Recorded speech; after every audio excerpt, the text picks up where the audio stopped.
Good morning. Good morning.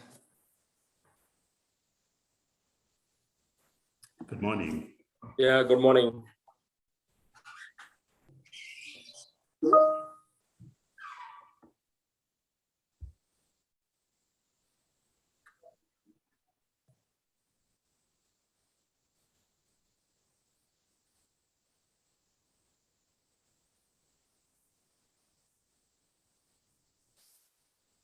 Subsidiary of Blue Star Limited. It manages the global product sales and project division, which caters to the exports of air conditioning and commercial refrigeration products and systems. Besides this, Blue Star International oversees two joint venture undertaking MEP projects in the Middle East and Malaysia. Blue Star has been in the international arena for over 60 years. Our first two relationships that were established in this region were through Al Ghanim of Kuwait and Al Rustamani Group of UAE. This relationships then developed into other relationships, wherein we have now spread over 18 countries in this region, in the Middle East, Africa, Southeast Asia, and our business has been continuously growing. Our product quality has been appreciated. Most important thing for this market is that the temperatures are high, the specifications keep changing. Therefore, our research and development has continuously helped us in bringing product for this market. Coming to the new development that is happening in this market, the Blue Star board took the decision in 2017, looking at the future of this business in this region, which can grow, that we should invest in this market. And therefore, we have now set up in 2017 a head office for the international operations at the Dubai Airport Free Zone.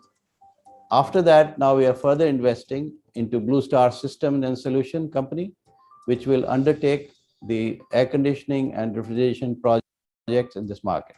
Apart from that, we have also set up a showroom, which is a state-of-the-art showroom, the Airport Road in Dubai, which will cater to the complete market, demonstrating the strengths of the products that Blue Star manufactures and caters to. In addition to this, the Blue Star is further investing in this region by setting up a company called Blue Star System and Solution Company, which will undertake the project business in this market for refrigeration and air conditioning systems, and also look after the services of the region. So this is another addition to ensure that the products that we supply to the market are well looked after for service perspective and the spare part perspective. So there is an end-to-end service solution to the client. We have catered to airports, hotels, the largest malls all over this region. Today, Blue Star, a name synonymous with quality, trust, delivering world-class customer satisfaction. And hence our proven tagline. The economic environment is tough, especially since we've had this COVID crisis that turned the world on its head. And as a bank, I think there are 2 or 3 or 4 key aspects we like to look at. The one is, of course, we're a funder.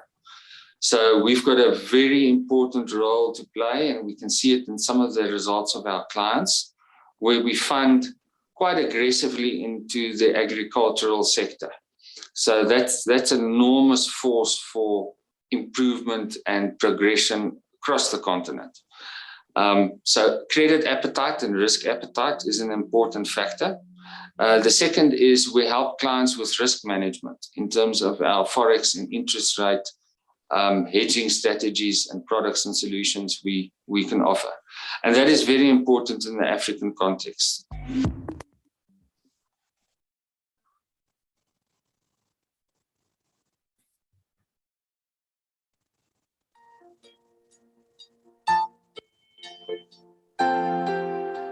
Solar energy, power from the sun, is a vast, inexhaustible, and clean resource. It is the energy of the future, for the future, bringing vital solutions in many important spheres, including in extremely critical areas like agriculture. At Shakti Pumps, we understand that the future of agriculture clearly depends on our ability to utilize solar power. That is why we have successfully harnessed this monumental and unparalleled source of energy by developing world-class solar power irrigation and water supply systems involving stainless steel submersible pumps, motors, and allied equipments. Today, we are widely acknowledged as global leaders in solar-powered irrigation and water supply systems, with products and solutions well accepted in Africa, Asia, North America, South America, Europe, Australia, and the Middle East. No wonder we have reached a milestone of over 100,000 pumps installed in more than 120 countries all across the globe. Shakti Pumps has set up some of the most advanced assembly lines anywhere in the world. Here's a look at some of those wonders. The Electronics and Controls Unit is equipped with state-of-the-art machineries to manufacture all electronic equipments. This automated machine is capable of printing a PCB in less than 10 seconds. An astounding 120,000 components can be picked up and placed on PCBs in an hour's duration in this artificial intelligence-enabled machine. After a detailed visual inspection, the PCB goes through an insertion line for larger components. The highly advanced robotic soldering unit for critical components ensures optimum quality and finish. Each individual part of the circuit is tested in this universal tester to ensure flawless working, leading to the final assembled product. The pump manufacturing unit involves a number of processes to deliver quality pumps that last longer. Automatic circle cutting machine setup is highly productive, designed to optimize sheet utilization with the finest finish. A series of embossing and cupping operations prepare individual pump components with great precision. Headquartered in Dubai, Blue Star International FCCO helps Blue Star get closer to its growing customer base in the global marketplace. Incorporated in 2017, it is a wholly owned subsidiary of Blue Star Limited. It manages the global product sales and project division, which caters to the exports of air conditioning and commercial refrigeration products and systems. Besides this, Blue Star International oversees two joint venture undertaking MEP projects in the Middle East and Malaysia. Blue Star has been in the international arena for over 60 years. Our first two relationships that were established in this region were through Al Ghanim of Kuwait and Al Rustamani Group of UAE.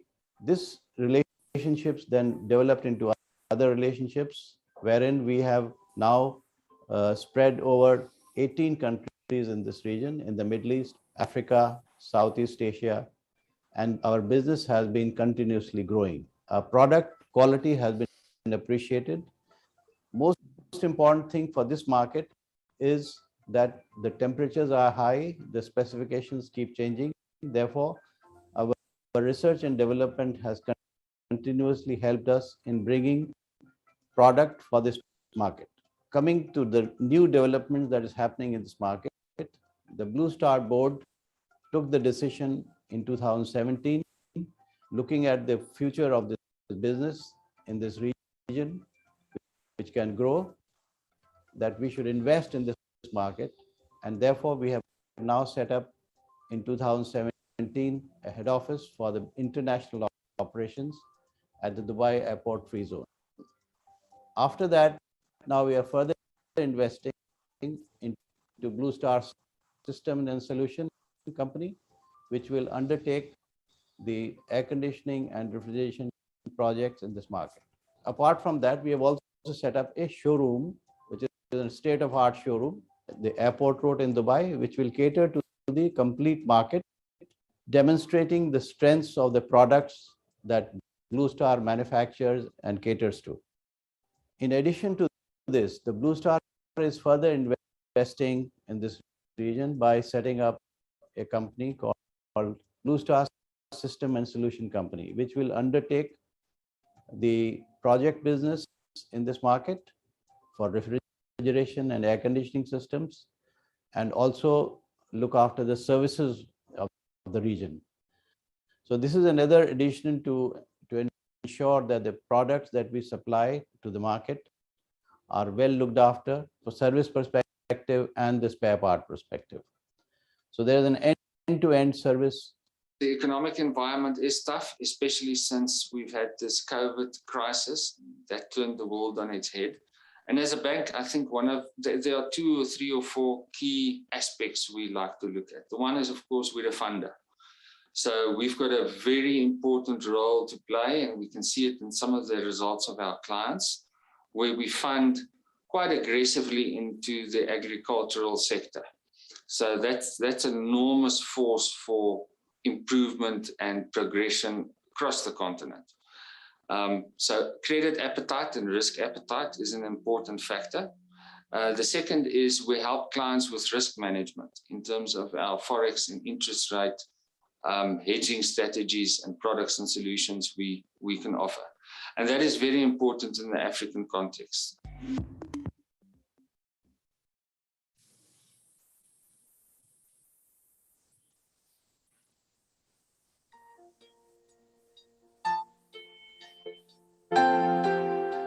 Solar energy, power from the sun, is a vast, inexhaustible, and clean resource.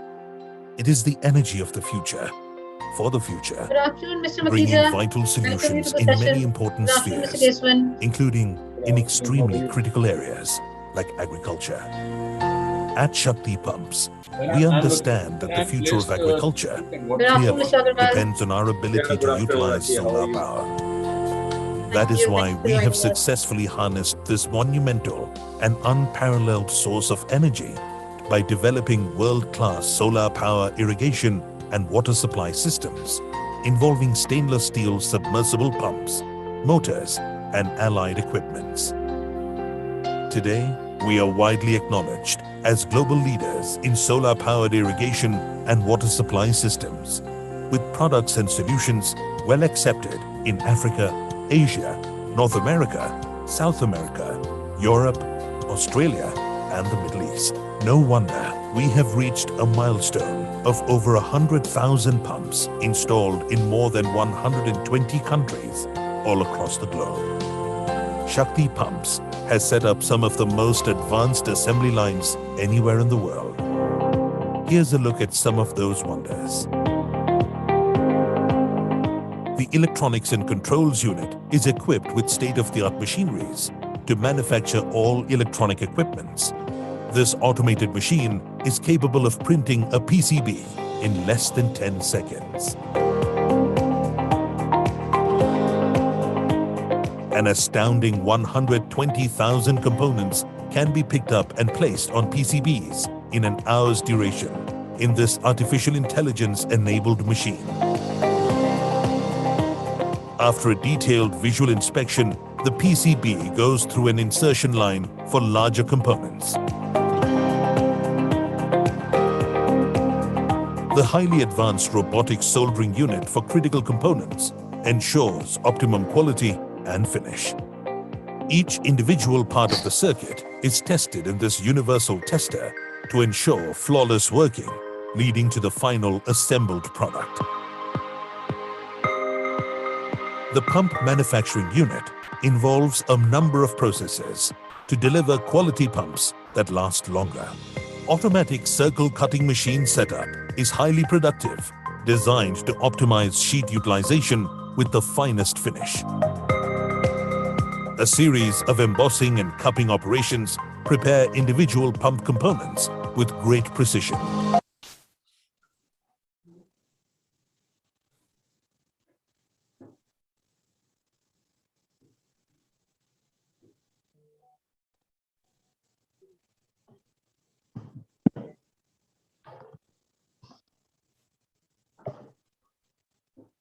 Good afternoon, everybody. Welcome you to the session. Yeah, good afternoon. I hope I'm audible. Yes, please. Good afternoon. Yeah. Good afternoon. Good afternoon, Mr. Keswan. Thank you. Thank you for joining.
Good morning, ladies and gentlemen. Once again, welcome you to the first edition of India-Africa Agriculture and Food Processing Summit, organized in partnership with Ministry of External Affairs.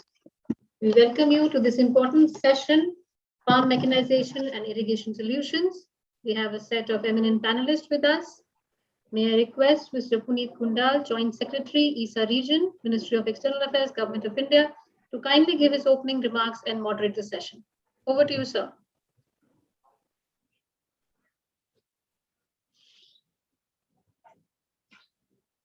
Sir, you are on mute.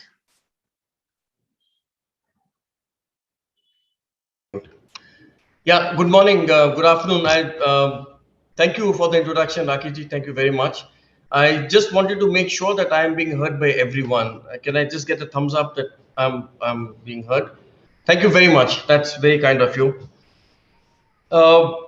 It's an honor for me to be here to conduct this very important session on farm mechanization and irrigation solutions.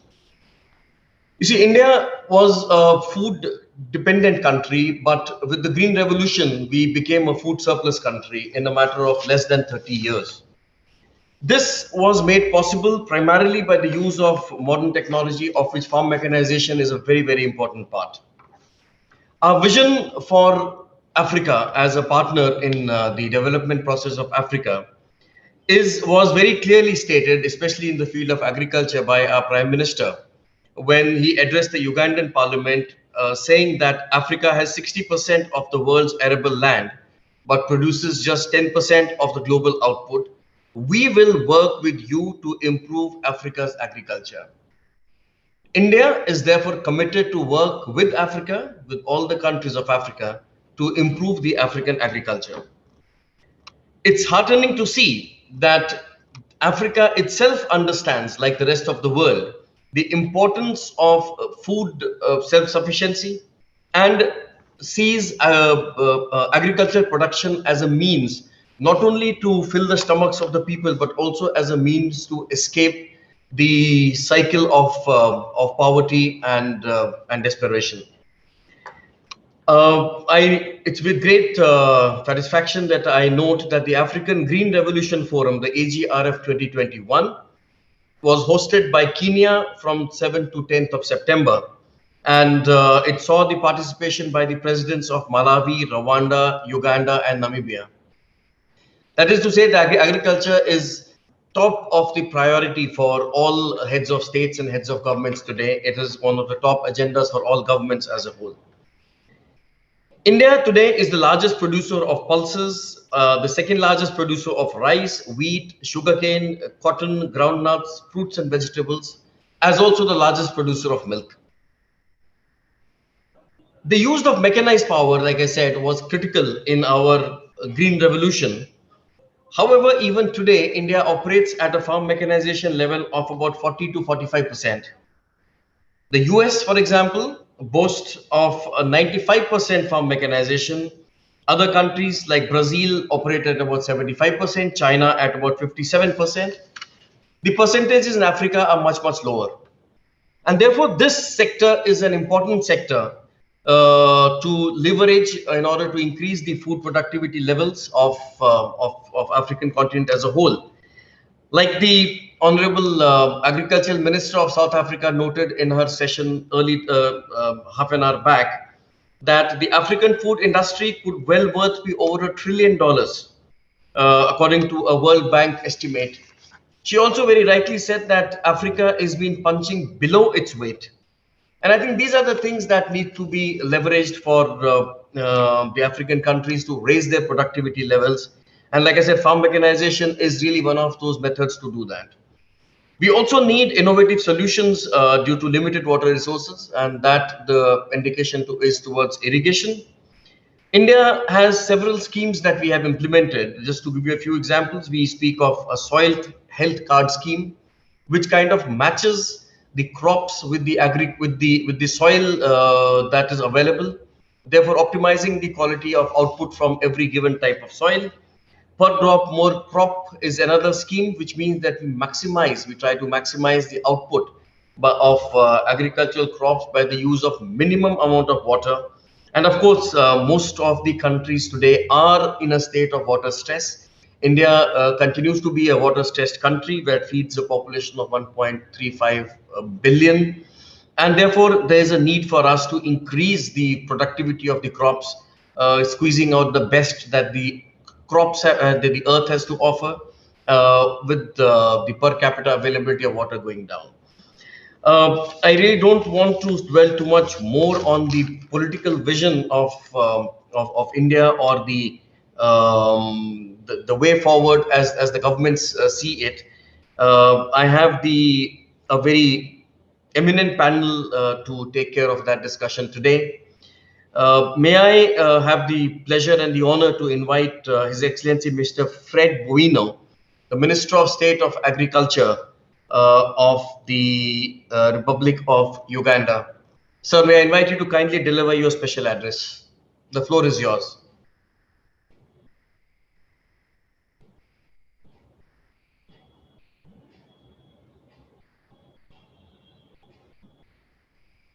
Excellency the Minister, I can see you are there, but your mic needs to be unmuted.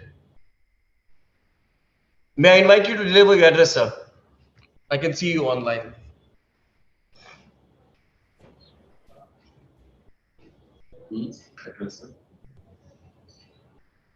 Yes, we have some connectivity problems, but I think I can proceed.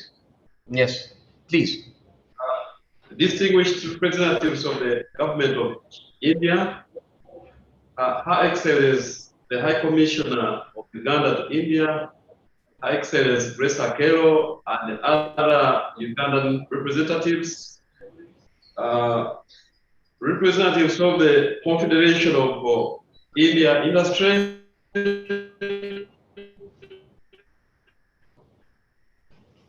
dear participants, protocol officers, I'm pleased Africa Agriculture and Food Processing Summit 2021 with the theme promoting sustainable partnerships. Particularly, I'm pleased to join this session on farm mechanization and irrigation solutions. This summit is timely, and it's focused on strengthening India-Africa cooperation in agribusiness, as well as addressing the global demand for food security and nutrition is welcome. On behalf of the government of Uganda, represented by the Ministry of Agriculture, Animal Industry and Fisheries, I bring warm greetings from the people of Uganda. I also extend my sincere gratitude to the organizers of this event, particularly the government of India, India 70, the Confederation of India Agriculture Industry, and FACE. We are grateful for considering the Ministry of Agriculture, Animal Industry and Fisheries on behalf of the government of Uganda to be part of this summit. Ladies and gentlemen, there is a historical, warm and cordial relationship between the peoples of India and the peoples of Uganda. And there are a number of examples to this. Number one, there has been evidently numerous trade and investment, export and imports of goods, including agriculture, commodities, animal drugs, and agricultural machinery between the two countries. Secondly, there has been high-level exchange visits between Uganda and India. Thirdly, there have been bilateral cooperation in agriculture research and development. And finally, there have been scholarships and capacity building programs in agriculture production, processing, and value addition. Fellow participants, agriculture is the most important sector of Uganda's economy. Out of a population of estimated about 41 million, agriculture employs over 4.5 million smallholder farmers, with another 2.5 million people in agriculture-related activities, such as transportation, processing, and manufacturing. Altogether, over 7% of the Ugandan population is directly or indirectly dependent on agriculture. This has resulted into the sector's resilience to major domestic and global economic challenges, with a growth rate of about 3%. This has indeed resulted into the sector contributing up to 26% to the GDP during the previous year, and deriving 53% of Uganda's export revenues from agriculture production. The sector continues to play an important role in food security and nutrition, employment, wealth creation, and manufacturing, industry, and export trade.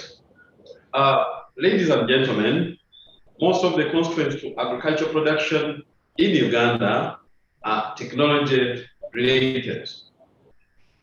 I'll give some few examples, and these include dependence on manual labor for agriculture, dependence on natural weather patterns, which are now almost always unpredictable, dependence on natural soil fertility, coupled with post-harvest losses, and poor quality planting and stocking materials, and poor feeds for livestock, among others. Ladies and gentlemen, Uganda is still among the lowest countries in uptaking modern technologies, most especially those implements in Africa. The requirement, for example, for tractors and implements to date in the country is about 40,000 units. 5% of the population in Uganda can access and utilize these technologies. On the side of irrigation, of the about 35,000 hectares of irrigable land, only 3,500 hectares is under formal irrigation. And this represents only 1% of the total irrigation potential in the country. And this brings me to potential areas of cooperation.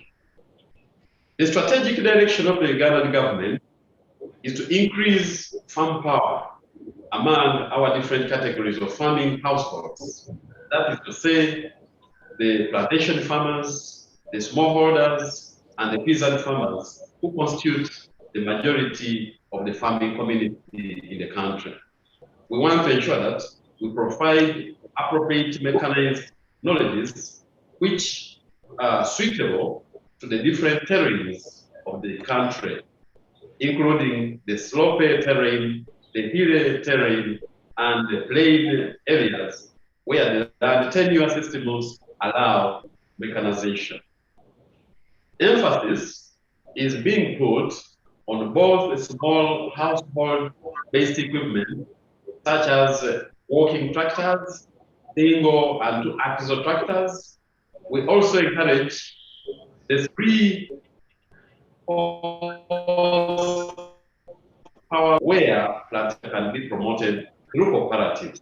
The government of Uganda places emphasis on appropriate implements, which can be driven by ox plows and 2-horsepower tractors, especially planters, harrowers, reapers, plows, weeders, harvesters, and irrigation equipment that can be driven by the small mechanization tractors mentioned above, and also the various assortments, the horsepower tractors. We believe as a country that increasing farm power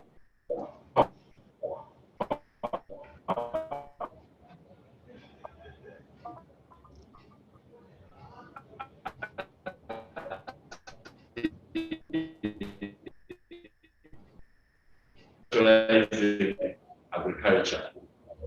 Also, emphasis is being placed on acquiring appropriate post-harvest handling equipment that is suitable for our Ugandan conditions and is economic in terms of energy consumption, renewable energy-driven tools such as dryers, harrowers, chaff cutters in livestock, planters, milking equipment, sorters, and distorters, etc. The government of Uganda opens government and the Indian private sector in the above areas, among others. We are also open for discussion.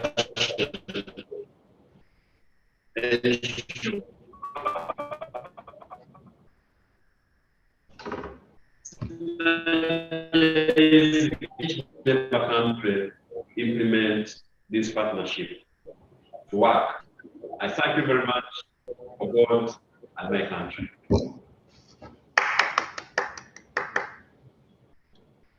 Excellency, thank you very much for your wonderful remarks.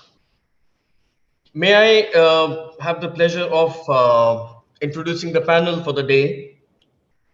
We have with us, I will just go to the panel and invite each of the speakers to speak.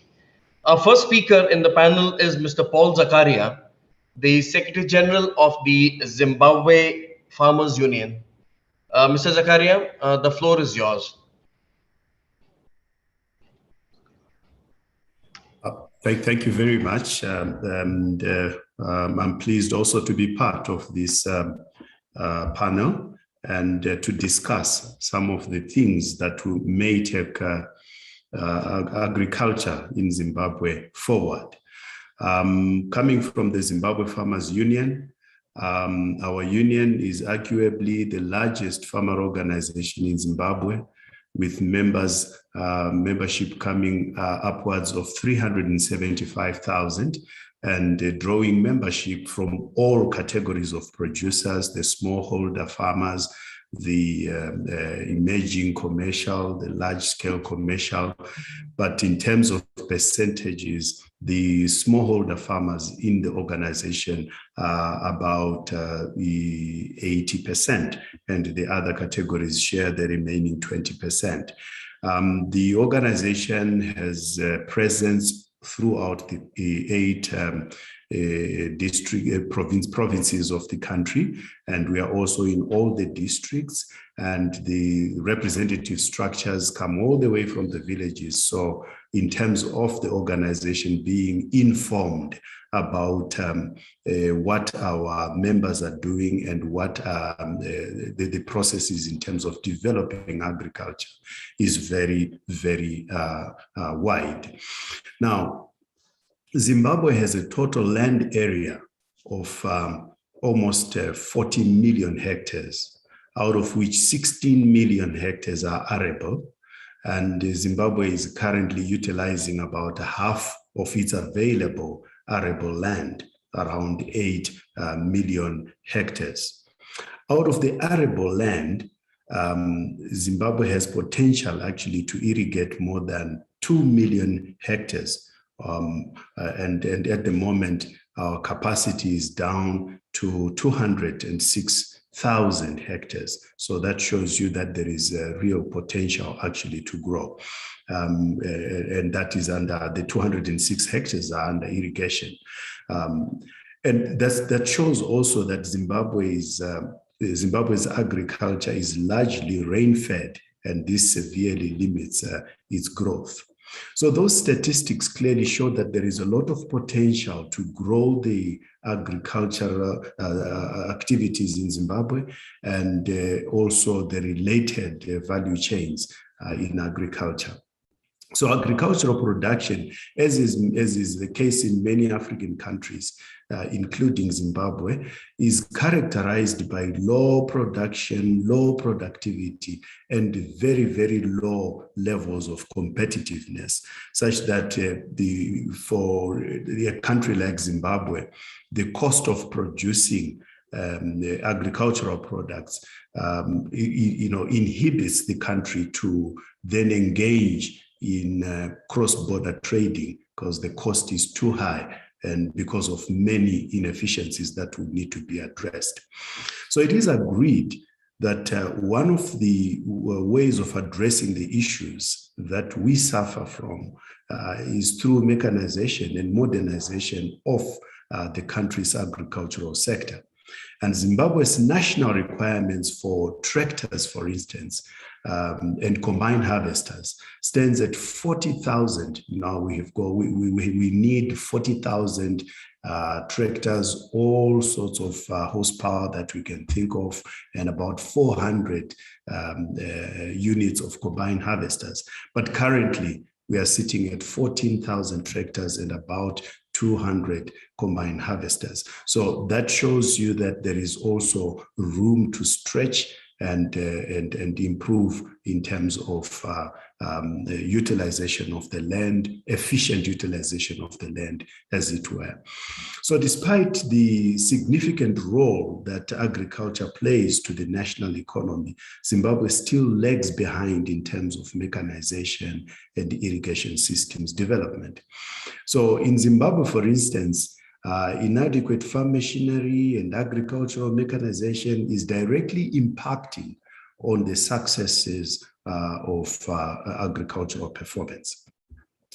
What it reflects is that much of the agricultural operations are largely labor intensive and highly inefficient. The smallholder sector still depends on the hoe and ox-drawn plows, whereas work could be made much easier with appropriate technologies for the subsector. And communally owned two-wheeler tractors can make a huge difference in the communal areas. That's in the smallholder subsector. Now, sustainable mechanization considers technological, economic, social, environment, and cultural aspects when contributing to the sustainable development of food in the agricultural sector. Now, irrigation and water management is equally important because it reduces farmers' vulnerability to weather and climate shocks and risks. In the current throes of climate change, reliance on rain-fed agriculture will not work, as we have already started seeing in the Southern African region. Zimbabwe is renowned, however, for having the most water bodies in the Southern African region. The utilization of existing water bodies, underground water, and transboundary water bodies can make a significant contribution to food security and agricultural growth in the country, especially during drought periods. Available water bodies are currently underutilized, mainly due to lack of investment in irrigation development, rehabilitation, and modernization. So this underutilization is made worse by having inappropriate technologies that do not take into cognizance different farm sizes and other special considerations, such as the gender considerations, the disabilities, ages of users, and many other demographic indicators. Now, having said that, there is commitment, however, by the government of Zimbabwe to support modernization of the agricultural sector. And the government has been putting a lot of money, far more than what was recommended by the Malabo agreement, the 10% of the fiscals towards agriculture for Zimbabwe. Zimbabwe has surpassed that, significantly.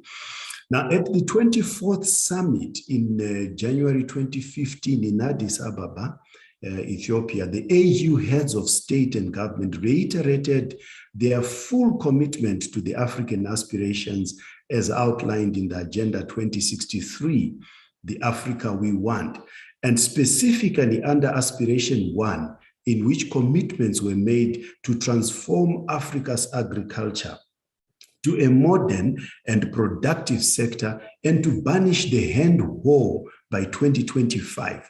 One can only notice that this commitment seeks or needs to establish modern, profitable, and sustainable partnerships with countries that have advanced in technology development. And this is the opportunity that we need to pursue between Zimbabwe and India, where technologies have been developed, which technologies can then be customized and brought to use, good use in the subsectors of our agricultural industry. Now, investments and partnerships in the African economies, particularly in Zimbabwe, is key to realize this goal. So, of course, one needs to take calculated risk. The risks must be well, assessed, so that mitigatory measures can be taken up. So some of the mechanization models that we propose to put on the table will include machinery rings, where the equipment may not necessarily be owned by an individual farmer, but shared communally, but also hired from a central point. Private purchases also by some farmers in the small, the medium, and large enterprises, hiring and leasing. Those are some of the models that we can bring on the table. But however, the successes of these will depend on agriculture being market-driven and machines, equipment models be informed by the needs of the different farmer categories. So we cannot put 100 horsepower tractor in a smallholder area, because it might not necessarily be put to adequate use in that area. So we need to be informed by the needs. And the smallholder farmers prefer, like I said earlier on, the smaller machinery, like the two-wheel tractors and so on.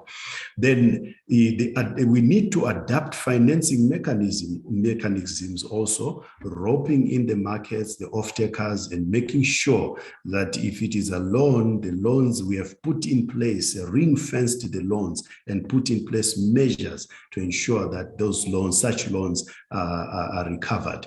And then the capacity building that will be required in terms of maintenance, the repairs and support services, and the value chain approaches can also help us there. Now, the last bit of it is never underestimate the strength of farmer organizations. If we are going to have strong partnerships between companies in India and the private sector in Zimbabwe, the farmers' organizations must play a pivotal role to nurture such a relationship. Thank you very much. Thank you. Thank you, Mr. Paul Zakaria. That was really a very nice presentation from your side. And thank you very much for sticking to the time limit of 10 minutes in view of the number of speakers that we have. I will also request all the subsequent speakers to kindly restrict yourself to about 10 minutes. May I now invite Mr. Justin Shirima, the Managing Director of the Tanganyika Farmers Association from Tanzania, to share his words with us. Mr. Shirima, the floor is yours.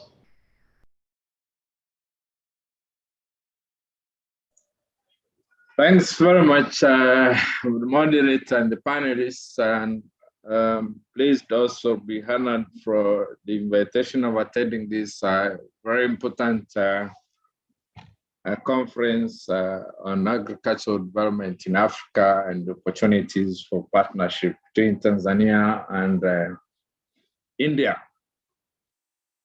Let me start by saying that Tanganyika Farmers Association is one of the oldest farmers association in the country.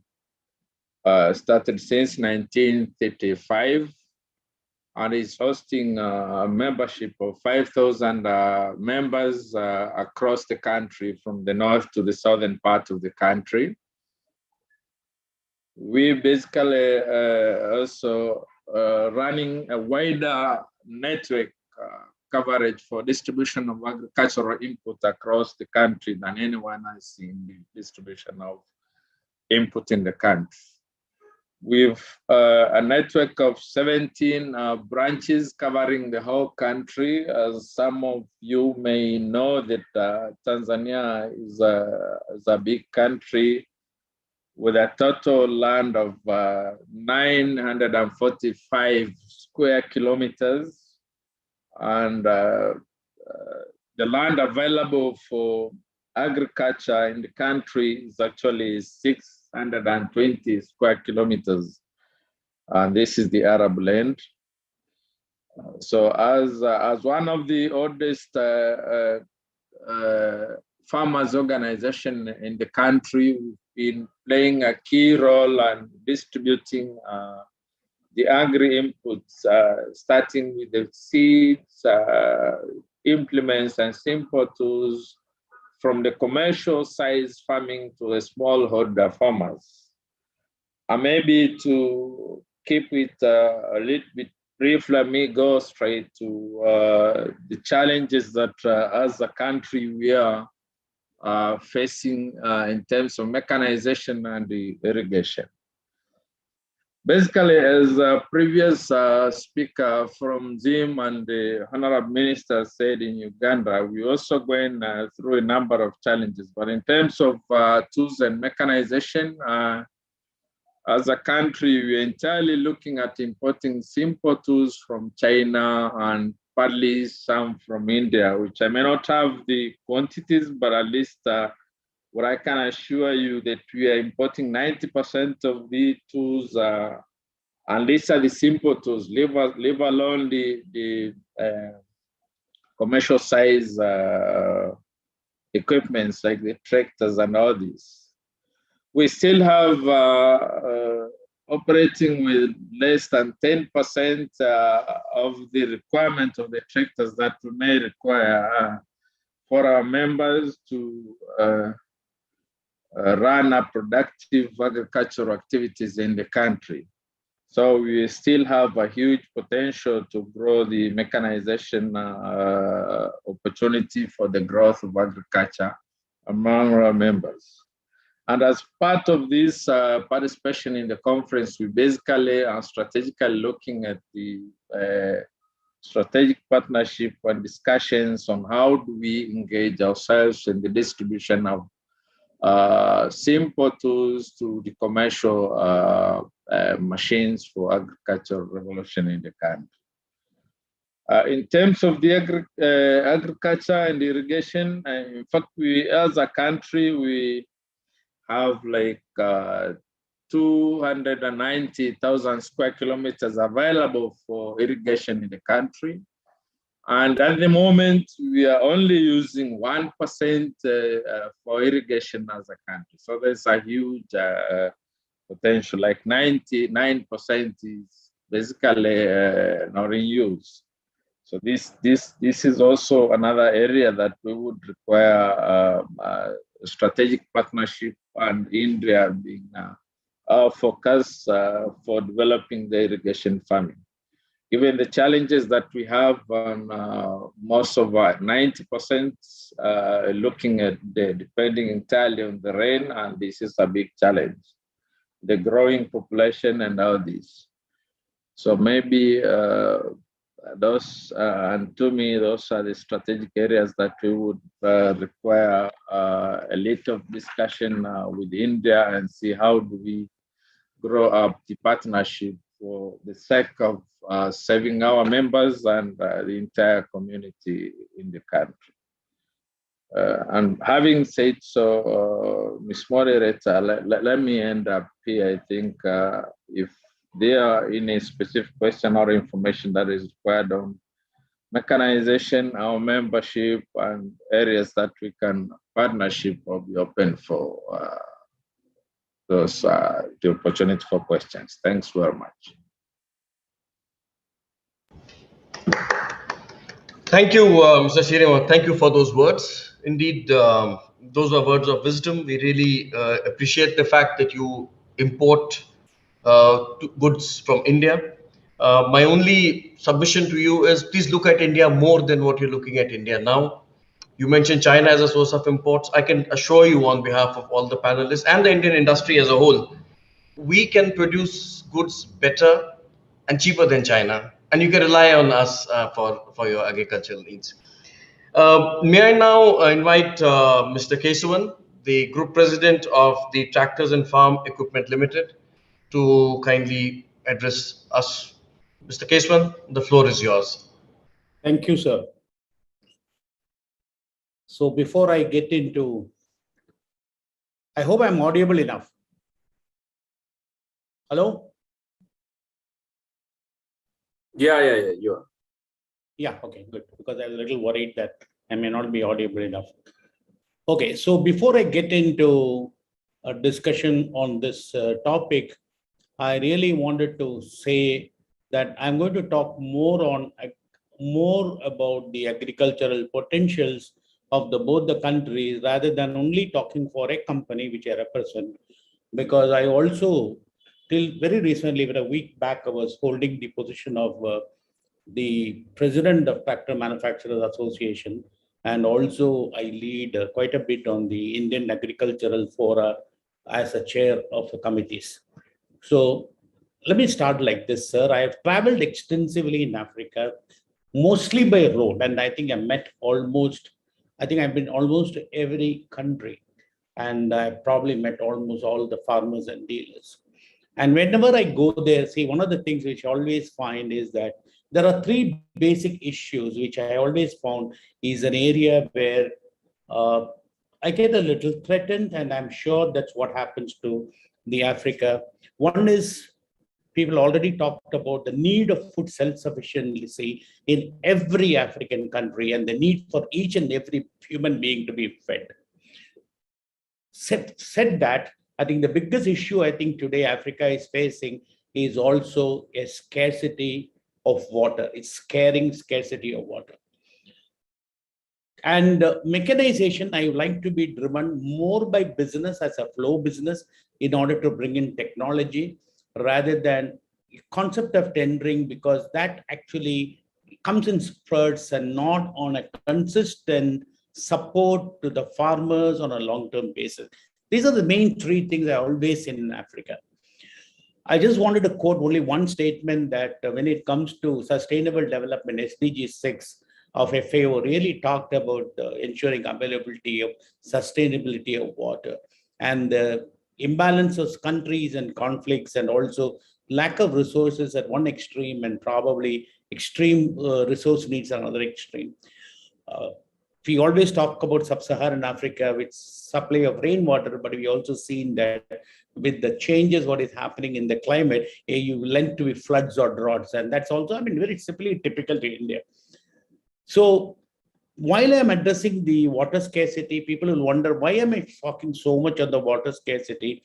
because I get a feeling that if you want to change the way the agriculture is done in Africa, every mechanization solution, what we are going to bring in, need to address this, because the traditional agricultural mechanization solution, even in India, they were not addressing this part. Only now we are also strongly emerging into solutions which says that any mechanization I do, I need to also save water.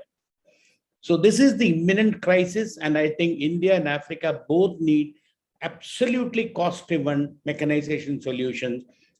Now, what am I proposing, and what is happening in India? I want to just share a little bit of what is happening in India. We also as a company are part of it. We are also as a company is very well present in almost most of the African countries. But that's why I said, rather than talking about an independent company or individual company, I wanted to see how the Indian companies of India, which are in the mechanization agricultural solution, can really help. I think one of the things what I always notice in Africa is, just like India, if the farmer has to accept a mechanization solution, I think there is an absolute need to reduce the input cost. The input cost is what is changing the way India has accepted mechanization. And I get a feeling that because of my travels into Africa, I see that one of the problems the farmer faces, despite the government interventions, is the input cost. First of all, gentlemen, let me be very frank when I say an affordable finance for farmers. I think that is, India actually changed the way we have been getting into agriculture into the mainstream in the last 55 years is because of farmers who were funded. Government supported the farmers. I think this is a very important area. Second is, I think one of you talked about, use the appropriate tractors. I mean, as you rightly said, there is no sense putting a 100 horsepower tractor for cultivating a 35 horsepower suitable field. The third thing is in mechanization. I think what we are trying to do in India, let me explain it to you, and I will say how this is going to help in Africa. Any new equipments, what you are bringing in, first of all, we are trying to ensure that it can work over a long period of time. In other words, it is just not a seasonal equipment. Because if it is a seasonal equipment, we use it for 40 days with one season or 80 days another season. Farmers are absolutely impossible for him to absorb the cost. So it should be a long, you need to use it for about 200 days a year. Then it becomes much more meaningful. And any new equipment which you talk about precision, I'm not really talking about extreme end of precision. I'm talking about simple precision equipment where you can cut down the application of seed, fertilizer, and pesticide, and also do the first level. Let me underline that. The first level of watering for the seed actually ensures that almost every seed grows. I think this is absolutely needed in African situation also, because I don't see any difference between India and Africa in this regard. Second thing is, when you have this, you actually save minimum 30 to 40% on seed and up to 40% on fertilizer. And interestingly, almost 60% on pesticides. Now, this is an area I think India is trying to drive. We may drive it with the minimum mechanization efforts, or even completely going into the technology of sensing, etc. But I'm talking about minimum mechanization efforts. The other thing I think we have to very, very seriously think is, I think this is true with India, is true with Africa, is the problem of spoiling the soil. We don't preserve the soil moisture. We don't preserve the soil. We don't maintain the carbon content in the soil. And then it becomes tomorrow a big problem. So best thing is get implements and equipment which does not move the soil. In other words, as much as possible, zero tillage. And I think when you are trying to get the new farmers into it, and then people always ask me, is zero tillage possible in a 1 acre farm? Absolutely, a zero tillage is possible on a 1 acre farm or a 2 acre farm. That's not an issue. It is a question of mindset that will a zero tillage, because the minute you get into zero tillage, I'm sure people after me are going to talk about a lot about water conservation. I'm talking water and soil conservation. Third thing is reduce all farm wastage. Why I'm saying this is, any reduction in farm wastages goes directly into the pocket of the farmer.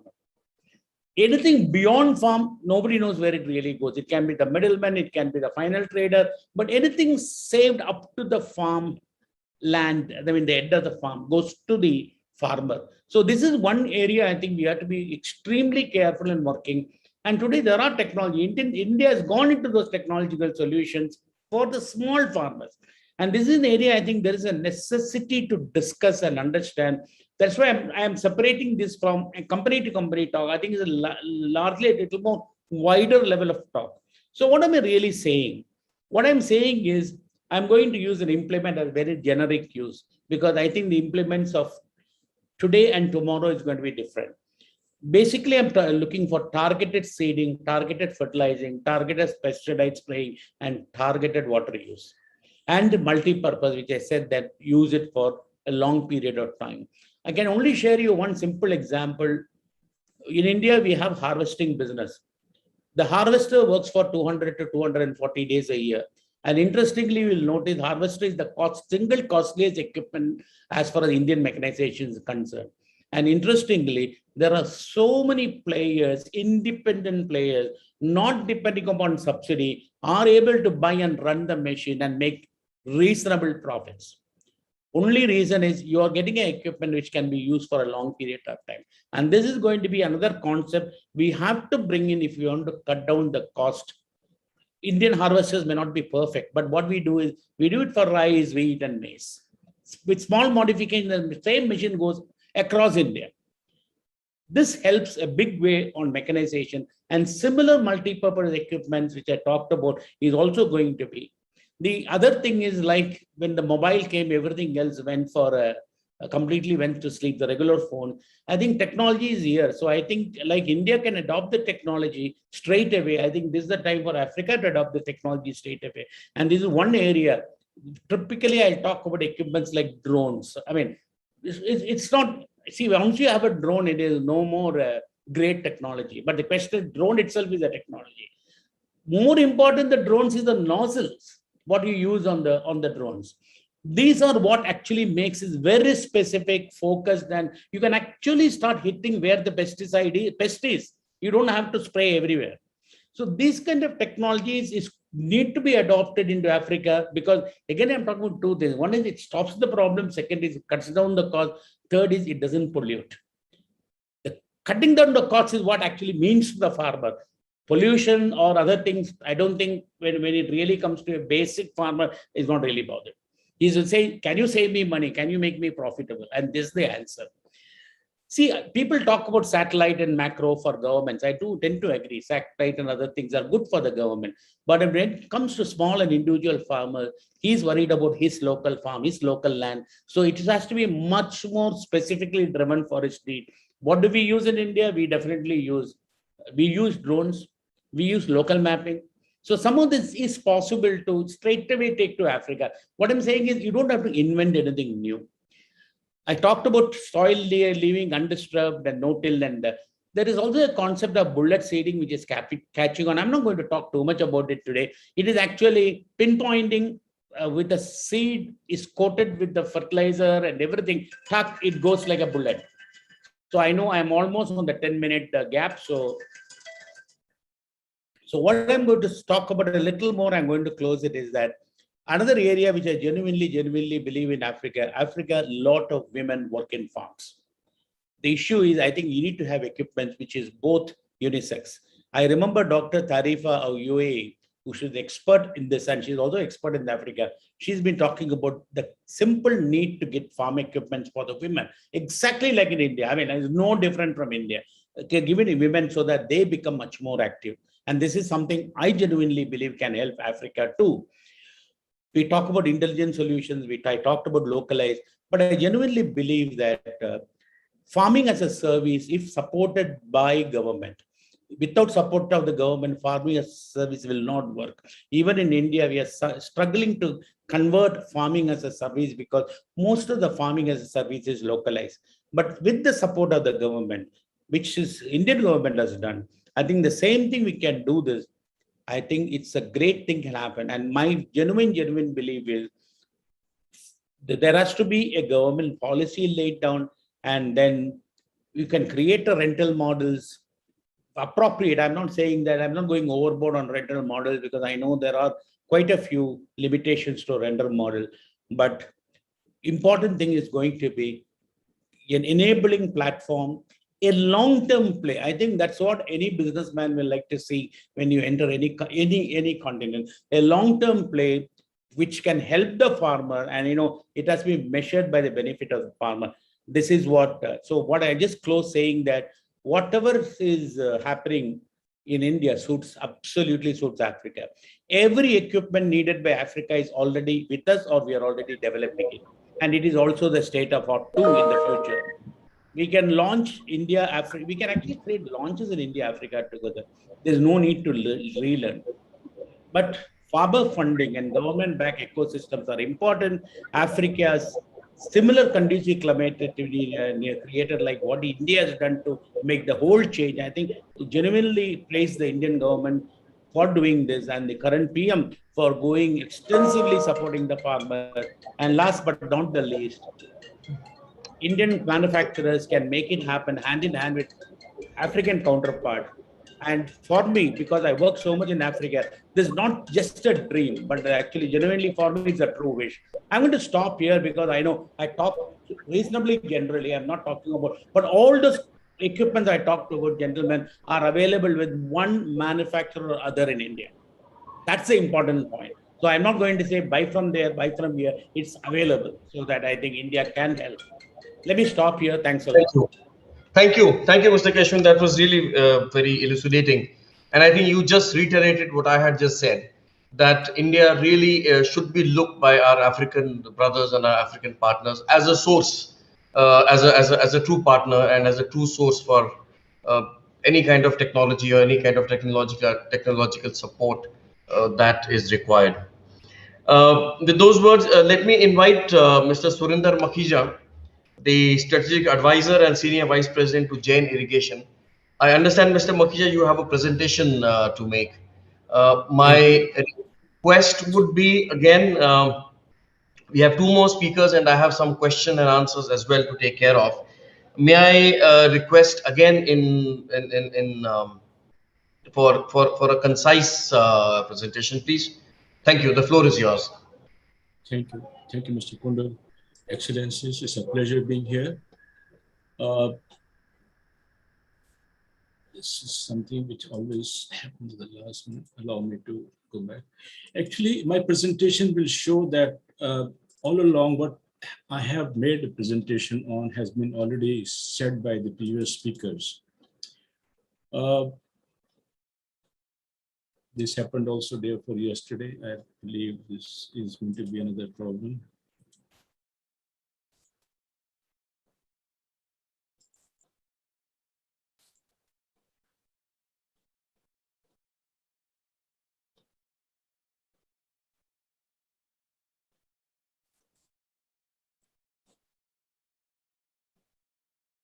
Can you see my presentation?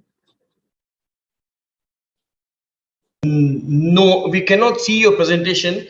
Can I just read through that so that it's not going to waste any time? Sure.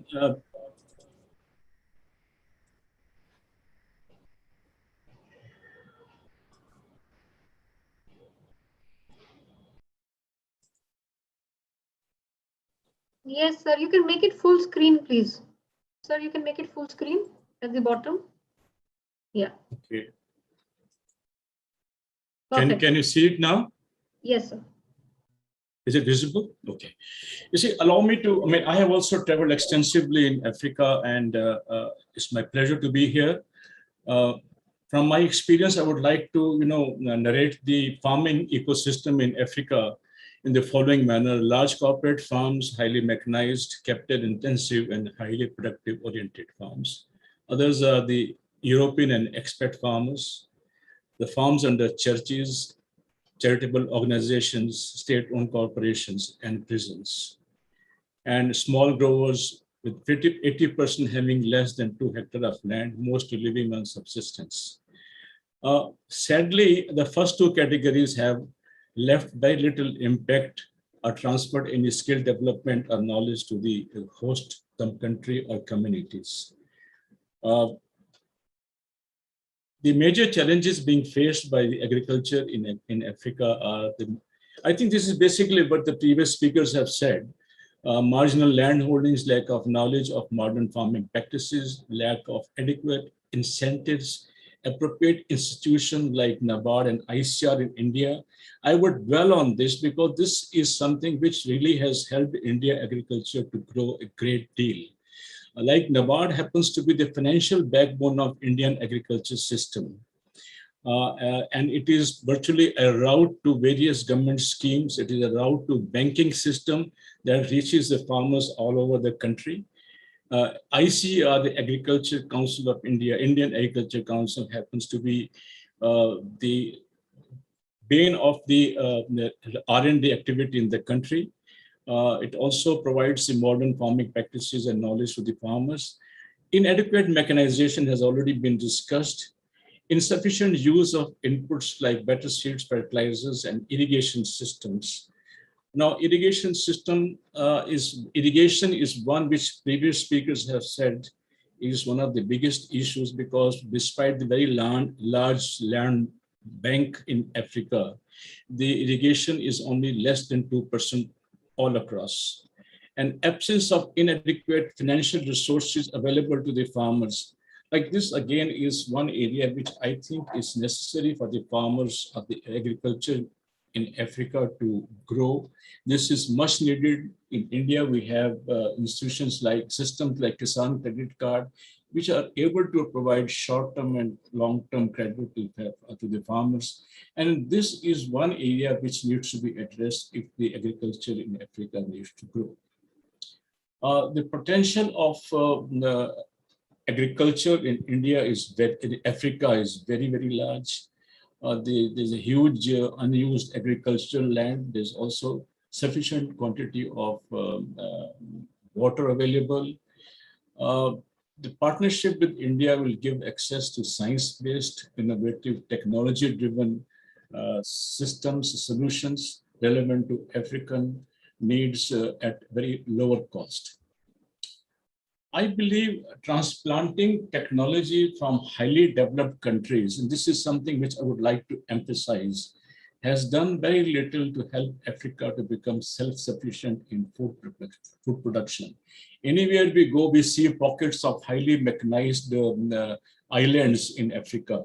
And as I mentioned earlier, these islands have done nothing to transfer the necessary knowledge or technology to the communities of the countries in that particular area.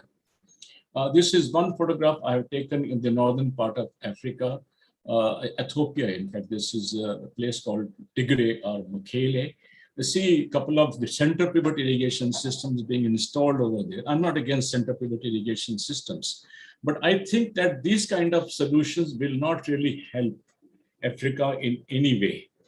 What is needed is simple solutions. Look at the result of the center pivot irrigation system. It's a very good crop ruined by very poor crop management. And what actually should happen to this crop is like this. So what Africa needs basically is hand-holding the farmer. Institutions will help guide the farmers to do better crop management practices. And this is where actually partnership with Jan Irrigation comes into play. Jan Irrigation is a pan-global company with we are present in 130 countries. We have 15 manufacturing plants in India and 15 manufacturing plants outside India, including 6 in the USA. It's a $1 billion company. And we have created value chain virtually based on water. And as you will see, that our entire focus in India and also outside is on small farmer solutions. We are in the business of water management, that is micro irrigation, water transportation, and water treatment. We provide solutions for infrastructures in water by way of PVC pipe and polyethylene pipe. We are also in the business of agro-processing. We are the largest manufacturer of mango pulp in the world, with the second largest manufacturer of onion flakes, dehydrated onions in the world. We also provide best of the tissue culture plants to the farmers. For example, we produce nearly 200 million tissue culture plants of banana alone. and providing the best quality of planting material to the farmer, combined with irrigation system through micro irrigation and hand holding through a crop advisory service, we are able to get best out of the farming in India and anywhere we are involved. The advantages of micro irrigation, as we know, there's a huge saving in water up to 70%, increases the yield by up to 300%, improved quality of farm produce, reduced expense on fertilizer and weedicides. You see, with a calibrated application of water and fertilizer, which is released near the plant root zone, we are not actually irrigating the land, we are irrigating the plant. And this really helps a great deal in saving water, in saving fertilizers and weedicides, and also saves on labor cost. And in return, the productivity level goes up to 300%. Now, various crops which can be in Africa, which can be used, which can be grown by drip irrigation system, for example, vegetables, fruit crops. We have tobacco, cotton, sugarcane with drip irrigation. And we have tuber crops like cassava and yam, which can be grown and with the drip irrigation system. And crops like groundnut, maize, and teff can be grown very effectively using less water, higher productive levels with the sprinkler irrigation system. So as I mentioned, the major advantage of drip irrigation system is that we are irrigating the crop, not the land. And as you will see from this photograph, each and every drop of water is released near the plant root zone. And along with the water is the fertilizer and other plant nutrients. So what we say in India, per drop, more crop, which is the vision of our Honorable Prime Minister, this is what we are doing. You can see a field which is being irrigated with the drip irrigation system. There's no wastage of water, there's no wastage of fertilizer, and the yield levels can be very, very high. Now, various crops which are irrigated with drip irrigation system like potato, brinjal, cabbage, they're all very healthy crops, and this can be done in Africa. We are actually in India serving small landholders, and as much as about 200 million farmers are smallholders are provided with irrigation systems every year. We also have the gravity system, that the drip kit, which can be helpful in irrigating the backyard. This thing. Now, what Mr. Makhija, may I just interrupt in the interest of time? May I just request you to kindly I'll sum. In fact, I'm sum up now. See, we are executing large projects on turnkey basis in Africa.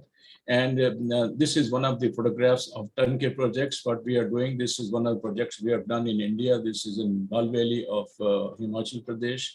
And we have pipes of every requirement. This is a SDP pipe, which are required for large projects for example, I visited Uganda and had the honor of visiting Right Honorable Vice President Sisikanda about a couple of years back.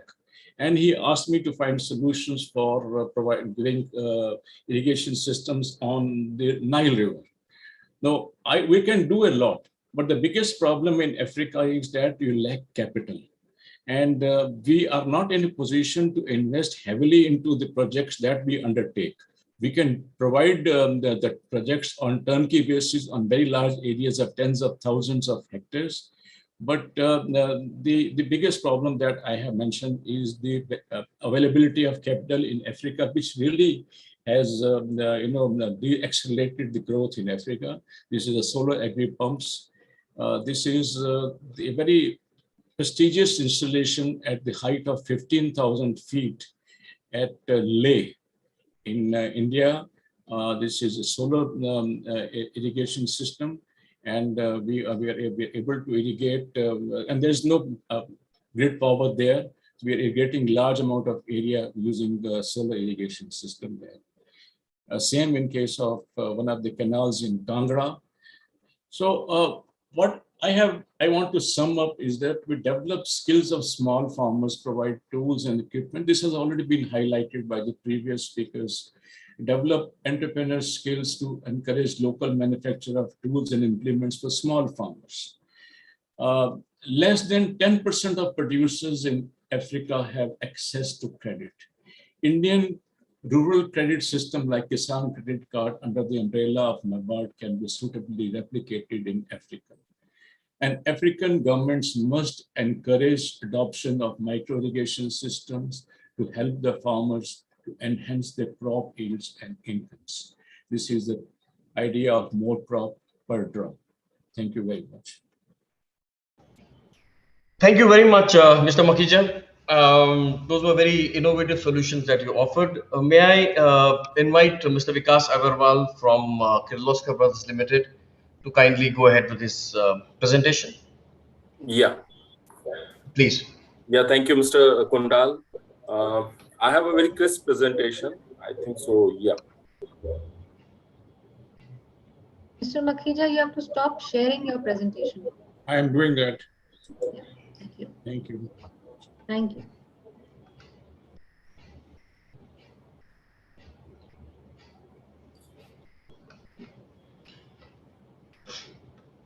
Yeah. Okay. I think so. Most of the speakers has talked a lot about Africa. My presentation would be, the experience what Kirloskar had for so many years in Africa, and what good and what new things we can do with the learnings what we have for so many years. As everyone has said, I do see Africa has a potential of everything. Like, they have a very, very fertile land. So you can have any type of grain, principal grains you can produce like corn, wheat, and rice. Egypt, we are really happy to, write this now. Egypt is talking about highest yield per acre. And this is becoming the best employment area for anyone. Again, the topic talks about farm mechanization. Yes, as I said, it has a yield per acre is very high. As I said, it has a potential of every, grains to be there. But as the time passes, water demand is increasing, your food requirement is increasing. So what is more important is how we can make system simple, how we can make agriculture farming simple, how we can make irrigation system simple. Here, I will come back again to this because I have some slides which will give you an immediate idea of what we are trying to, talk about and how to take it forward. I'm just giving you an idea about Kirloskar. Is an 133 years old company in India. We are exporting to more than 80 plus countries. We have 14 manufacturing units and 7 outside and 1 in South Africa. We have overseas offices and 3 in Africa. And we are doing, government to government business for more than 15 plus countries, but more than 10 countries in Africa. So we have a second home in Africa, I would say. When I say about Africa, KBN in Africa, we are present for last 70 plus years in Africa. More than 2 million pumps we have supplied in Africa to more than 30 plus countries. And we have manufacturing unit in Johannesburg for 20 plus years. So you can imagine how we are connected with Africa. And it's not limited to government supply through, different schemes are there. But yes, locally we are connected to Africa. If you see the right-hand side of picture, that's a Egypt picture. And you can see a Nile River and black logos of Kirloskar shows the pumping station which we have commissioned in Egypt. So these are more than 30 pumping stations and, pumps to agriculture, more than 1 million pumps we supplied to Egypt. And once it was set as a desert land, it has become a green land.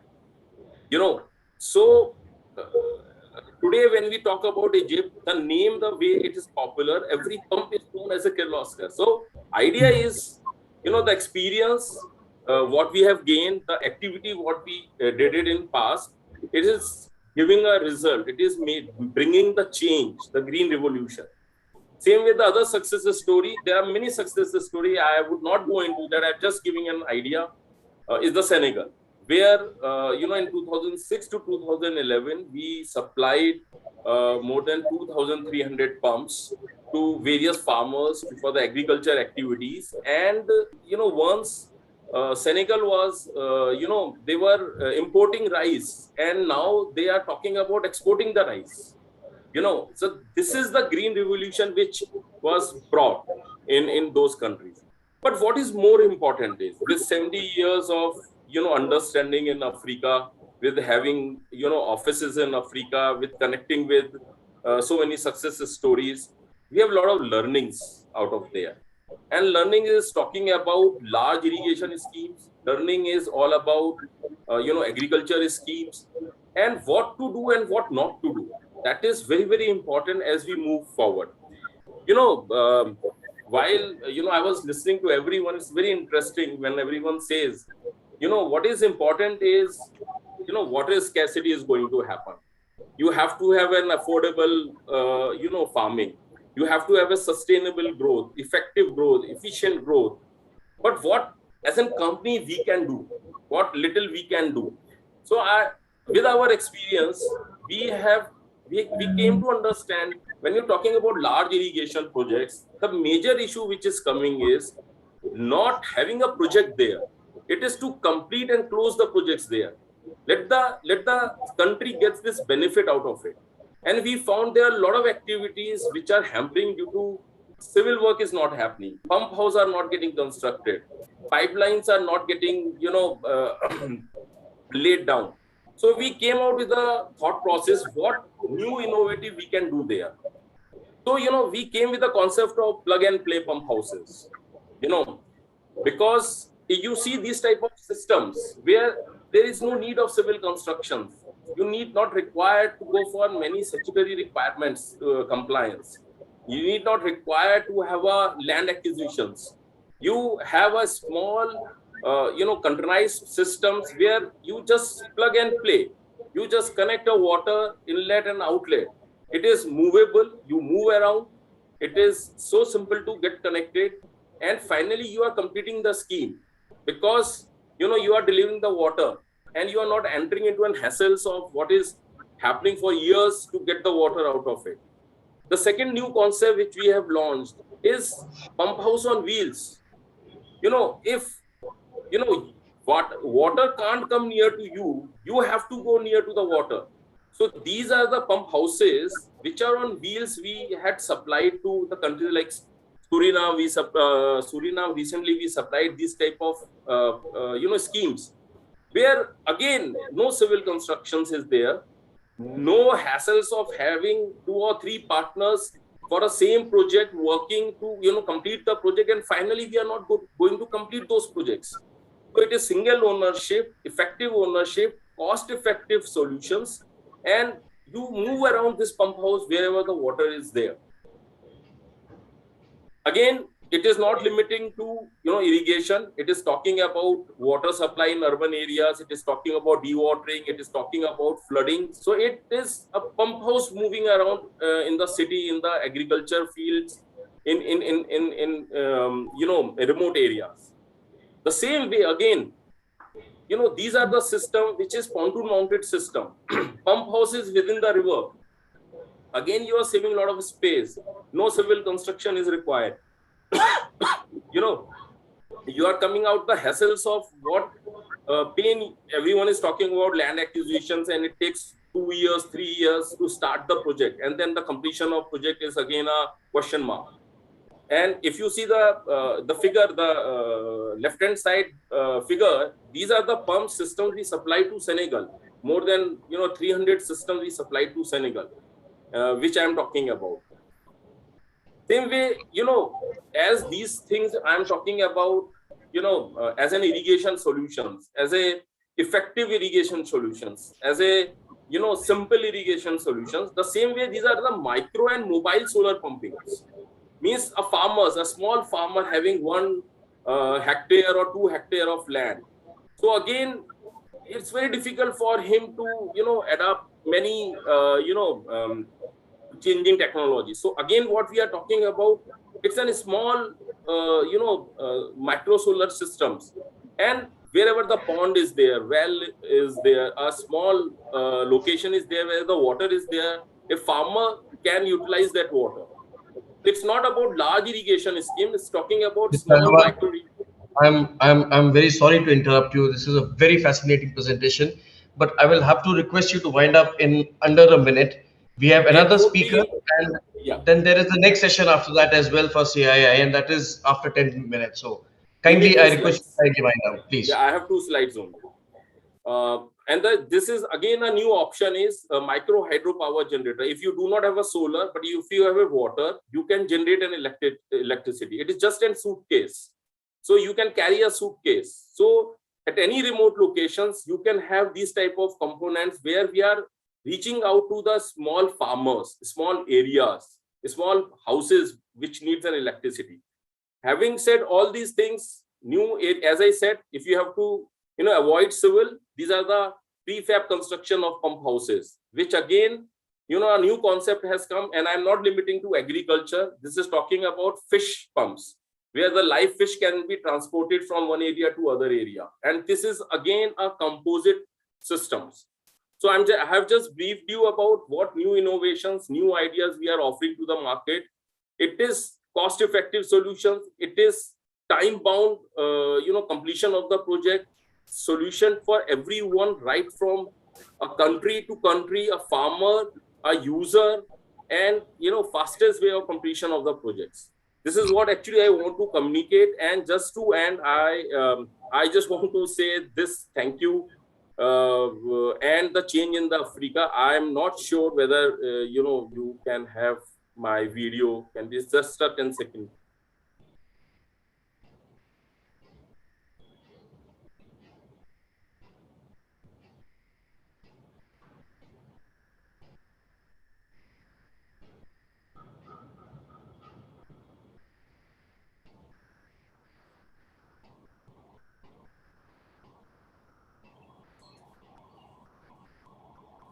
This is all about from my side. Thank you very much. Thank you very much, Mr. Agarwal. I understand the depth of Kirloskar, having served in Egypt. I know your presence in not just Egypt, but all over Africa. Thank you. I've also served in South Africa as in Tunisia, and I understand what Kirloskar means to the African continent. So thank you very much for your presence. May I now request Mr. Roux Wildenboer, the head of the agriculture sector coverage from ABS-CIB. Mr. Wildenboer, the floor is yours. Thank you, Mr. Kandel, and good afternoon to all the honorable delegates and participants. I must say it's been fascinating to look at some of the presentations and hearing some of the contributions from the various speakers. Now, as an introduction, yes, I head up ABSA's corporate investment banking agricultural sector across Africa. And for those of you who don't know ABSA, we are mostly still a South African bank, or at least South Africa accounts for probably 60 or 70% for our income, but we've got a presence in 11 countries in Africa, and our aspiration is to expand our presence and our activities to become a truly Pan-African bank. That's our aspiration. We want to be relevant to the African continent. And it pleases me and the bank immensely to see that agriculture has become such a focus area again, where I dare say probably for a couple of decades in Africa, it's been left behind. And I think one of the big factors, of course, that's led to this increased focus has been COVID. That has illustrated some value chain constraints, especially in agriculture. So for us as a bank, we've got a very large agricultural footprint. We're the market leader in South Africa, and we aspire to do a lot more in the rest of Africa.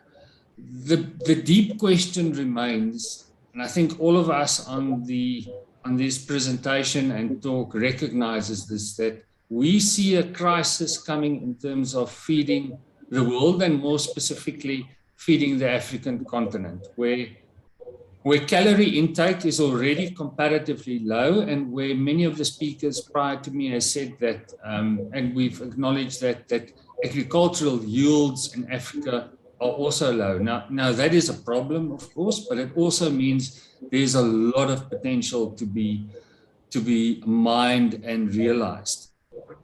So there are many challenges, but I think there are also, of course, many opportunities, and mechanization is one of those opportunities. So from a banking perspective, we see the benefits of mechanization across our client base almost every day. And of course, irrigation plays a very important part. But in South Africa, we're not very dependent on irrigation because it's such a dry country. But in countries like Tanzania and Kenya and Zambia and Zimbabwe, the potential is a lot higher. So our challenge as an industry and financiers in this industry is to answer some questions. And one of those are, how do we produce more food on a finite land supply? Because land's not getting more. And one of the previous speakers alluded to the fact that we're actually destroying land in Africa, which is very sad and which is going to cost us dearly. So to answer our questions, it means we must improve yields. We mustn't only expand the area of cultivation because we're going to run out of land. We must learn to improve the yields on our farms. And mechanization is, of course, one of the key elements to do that. But I must stress, it's only one of the key elements in agricultural production that leads to progress. It's not the only one, it's one of a basket. And as a financier, we see factors equally important as being research and development, of course, on agricultural cultivation methods. We see policy changes and regulation in terms of registration of seeds. I can mention GM foods, for instance. I don't think Africa is going to feed itself if we don't go to genetically modified foods to a greater degree. And I know there's political resistance and social resistance to that to a certain extent. So chemicals and fertilizer is another big issue that we need to address. I hear about minimum till and ecological farming methods, and it's very important, but to increase our yields quickly, if you produce less than 1 ton a hectare of maize, for instance, there's not going to be a big benefit to go into no-till. We must use chemicals and fertilizer in a proper way. Now, mechanization is a challenge, and I think some of the speakers has identified that quite well. And there are various reasons for it, of course. And the one is that, yes, more than 80% of farmers in Africa are small-scale farmers. Some are even, or many of them are subsistence farmers. And they cannot afford mechanized equipment. And they do not have the economies of scale and have the prospects of having the economies of scale to reach that affordability levels. Now, this poses political and policy challenges, of course. What we see, and I was fascinated to see the presentation of the delegate and the manager of TAFE, is that the availability of agricultural machinery can sometimes be a problem. We've heard the delegate from Tanzania, the honorable participant from Tanzania and Zimbabwe illustrate the shortage that there is of tractors. And I think that's a structural issue which is not going to be easy to solve, because the manufacturers rely on dealerships to distribute and service their products. And even where there's demand, but there isn't affordability, those dealerships suffer, and it's difficult for them to actually supply the goods and service the goods on a continuous basis. Excuse me. Another issue I think that we see is, and this has been a golden thread we've picked up from some of the other presentations, is the role of government in agricultural progress and development is of utmost importance. The private sector has got a role to play, and I think investors in the private sector are very, very interested in Africa. We see that on a continuous basis, especially the last 2 to 3 years. But governments, in terms of policy and regulatory frameworks, are extremely important. And I think there's some common or public goods that agriculture needs that governments must supply. One is research and development. I think we spend way too little money on research. And the other is regulatory frameworks. You know, if it takes 2 or 3 or 4 years to register a particular seed or herbicide for a particular use, it means it costs us money and it costs us yield. Now, I'm happy to say that I've seen some good progress in some countries across Africa, but there's a lot of work to be done still. So taking all of this together, my view is how can we increase mechanization on farms? I think we must understand that the framework, mechanization is not an answer on its own. Mechanization must fit into a broader policy and technological framework, which recognizes that we must invest and increase technology in all spheres of agriculture. And that doesn't only extend to mechanization, of course, but especially cultivation methods and crop management methods. The science of agriculture in all its facets are the concept that's going to help us to alleviate our food shortages. So for me, some practical measures, I think, is the first is a good government policy framework that allows increasing mechanization and commercialization of farming. And with government, I mean all the various government support structures. I think an easy one can be to look at import duties and tax incentives, for instance, for imports. Obviously, these things are dependent on fiscal constraints, which are problematic, I think, for every country in Africa. And we must realize that. But I think the long-term benefits of governments in promoting a sector like agriculture is going to be massive in future. So maybe if there are short-term budget Mr. Williams, I constraints, will have to request you to kindly wind up. Thank you very much. My apologies for doing that. No problem. Then the use of GM foods, that links into policy, I think is something for the future governments might look at. And then institutional innovations are necessary. We've heard about tractor leasing schemes and renting schemes. I think government, manufacturers and financiers have got some research still to do about leasing schemes and their use. I think that's an area to investigate. It's worked in some areas very well and failed in others. And then lastly, I think manufacturers, as Taif has illustrated and the irrigation companies on this presentation, have shown that they are looking at Africa-appropriate mechanization and irrigation solutions. It's true. You cannot spend $500,000 for a harvester for a farm of 1,000 hectares. And 1,000 hectares is big in the African context. It's never going to work. So in conclusion then, Mr. Kandal, I think we see agriculture as a long-term strategic sector, and not only for its financial metrics, but for its human objectives as well, to promote food security. And as a bank, we heavily invested and we look forward to further developments and exciting wins and projects in future. Thank you. Thank you very much. And that was a wonderful presentation. I think you covered all the financial and human dimensions of agriculture. That is, agriculture is just not about the financial matrix of the equation, but it essentially addresses the human dimension and the national dimension of being able to feed your populations.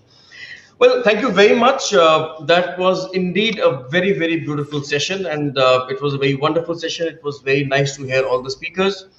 I think at the end, I can say that essentially the crux of the matter is that of augmentation of the capacity of the farmers, of getting government interventions at the right place, at the right time, and perhaps in the right measure, with the idea of improving livelihoods and promoting informed agricultural activities and practices.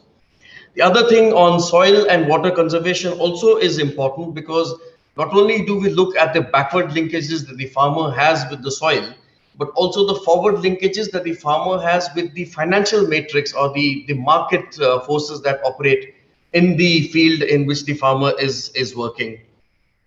I think it is also important in developing countries to understand that there is a shift away from agriculture, that people are leaving the field of agriculture because of the drudgery, as our friends in Zimbabwe and Tanzania pointed out. That drudgery can be done away with, and the youth can be kept in the very vital sector of agriculture, specifically by mechanization and improving the crop yield per hectare, per unit of area, and above all by with every drop of water. Thank you very much on behalf of the Ministry of External Affairs of the Government of India, and on behalf of the CII and the organizers of this event. Let me thank each one of you for your wonderful presentations. My special thanks to the Honorable Minister from Uganda for his very valuable words. We look forward to cooperating with Africa towards the benefit of both our peoples together. Thank you very much. Rakhi ji, you have anything to add? Please do so. Thank you so much. Thank you for this wonderful panel and the interesting discussion. Indeed, there is a lot to work together, and we'll keep the continuous discussions on. So if you have any suggestions, any ideas, please feel free to email it to us, and we'll take this forward. Thank you once again. Thank you, sir. Thank you very much. Thank you very much. Thank you. Thank you.